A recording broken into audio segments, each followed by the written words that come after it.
Assalamualaikum warahmatullahi wabarakatuh. Anggota kelompok Adelia Angelin Hafiza Marisa dan Amida Asti Pratiwi. Di sini saya akan menjelaskan tentang pentingnya pembelajaran perkembangan dan bimbingan peserta didik bagi calon guru. Pengertian: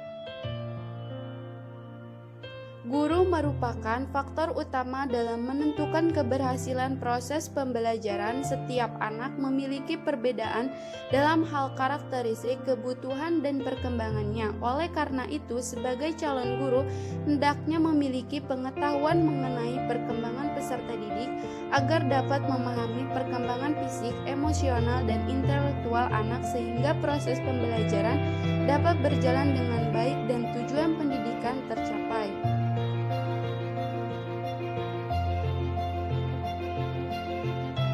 Tujuan: mempelajari karakteristik umum perkembangan peserta didik dan tingkah lakunya pada lingkungan tertentu yang menimbulkan reaksi yang berbeda.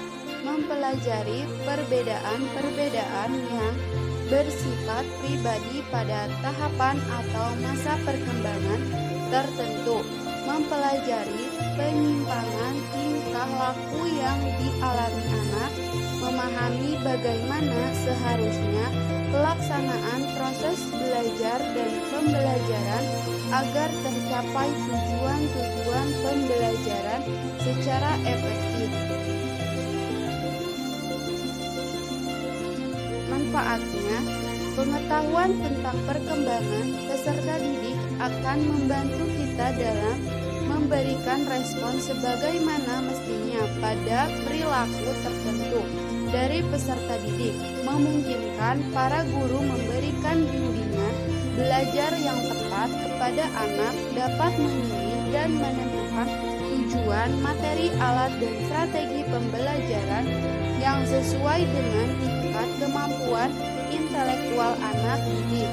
Pemahaman tentang perkembangan peserta didik akan membantu mengenali berbagai penyimpangan dari perkembangan yang normal. Studi perkembangan dapat membantu kita memahami diri sendiri.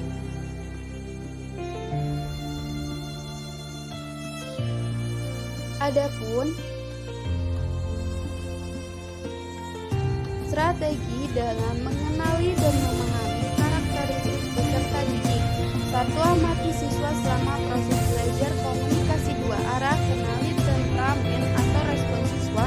Ajak untuk berdiskusi, menyertakan siswa dalam proses pengenalan diri.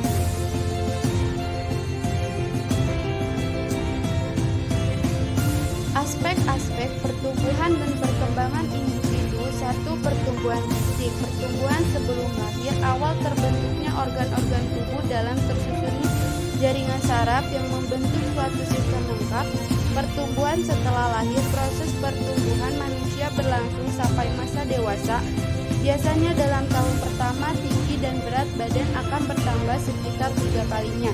2. Perkembangan intelektual. Intelek seseorang berkembang bersama pertumbuhan saraf otaknya. Individu lebih menonjolkan sikap refleksnya dan respon terhadap stimulan tersebut. 3. Emosi.